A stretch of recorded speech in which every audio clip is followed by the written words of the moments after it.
आता पाहणार आहोत टॉप 9 राजकीय बातम्या।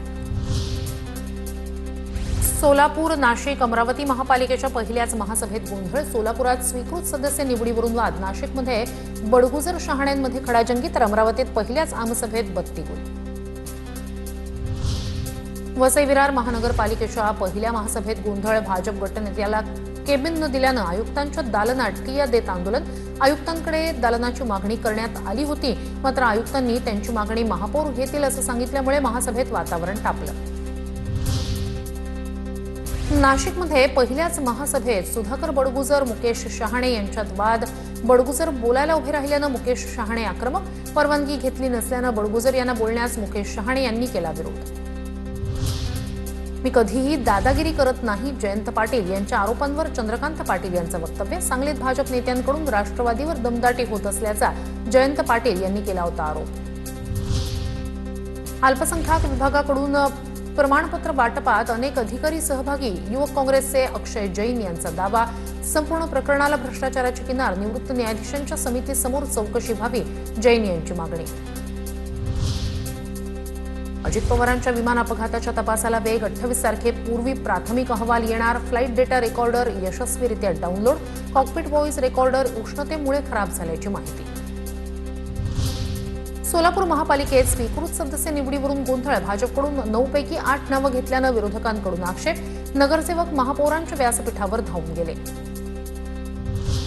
अमरावती महानगरपालिकेत भाजपसोबत उद्धव ठाकरेंची शिवसेना सत्तेत सहभागी। ठाकरेंच्या नगरसेवकांनी शिंदेंच्या नगरसेवकांशी हातमिळवणी करत गट बनवला। ठाकरेंची शिवसेना युतीसोबत सत्तेत सहभागी झाल्यानं चर्चांना उधाण। निवडणुकीनंतर भाजपकडून संघटन मजबूतीला सुरुवात। आजपासून भाजप कार्यकर्ते पदाधिकाऱ्यांना दिले जाणार प्रशिक्षण। भाजपच्या दादरमधील वसंत स्मृती कार्यालयातून महाप्रशिक्षण अभियानाची सुरुवात। आता पाहणार आहोत टॉप 9 मोठ्या बातम्या। अजित पवारांच्या अपघाताच्या चौकशीसाठी कार्यकर्त्यांकडून अभियान सुरू। बारामतीच्या सोमेश्वर नगर परिसरातून अभियानाला सुरुवात। सहकारी संस्थांद्वारे ठराव करून चौकशीच्या मागणीचं आवाहन। शरद पवार अध्यक्ष असलेल्या वसंतदादा शुगर इन्स्टिट्यूटची चौकशी पूर्ण। समितीकडून इन्स्टिट्यूटला क्लीन चिट मिळाल्याची माहिती। अहवाल 24 तारखेला मुख्यमंत्र्यांना सादर केला जाणार। सरकारच्या निधीपेक्षा अधिकचा निधी संशोधनावर खर्च झाल्याचं समितीचं निरीक्षण। मंत्री राधाकृष्ण विखे पाटील यांनी केली होती चौकशीची मागणी।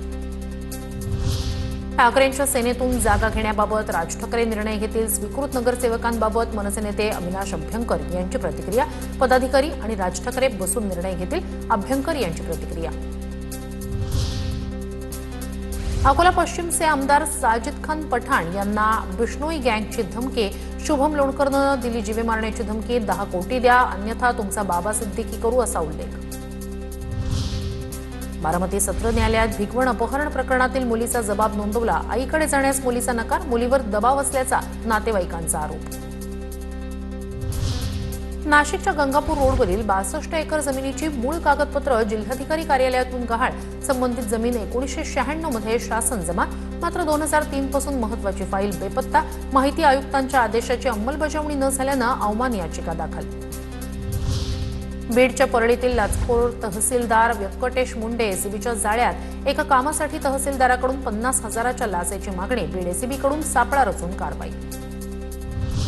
मंत्री झिरवाळांच्या खासगी सचिवावर कारवाई। सचिव रामदास गाडे अन्न आणि औषध प्रशासन विभागातून कार्यमुक्त। झिरवाळांकडून गाडेला मूळ विभागात पाठवण्याचे आदेश। मंत्रालयातील लाच प्रकरणात गाडेवर आरोप।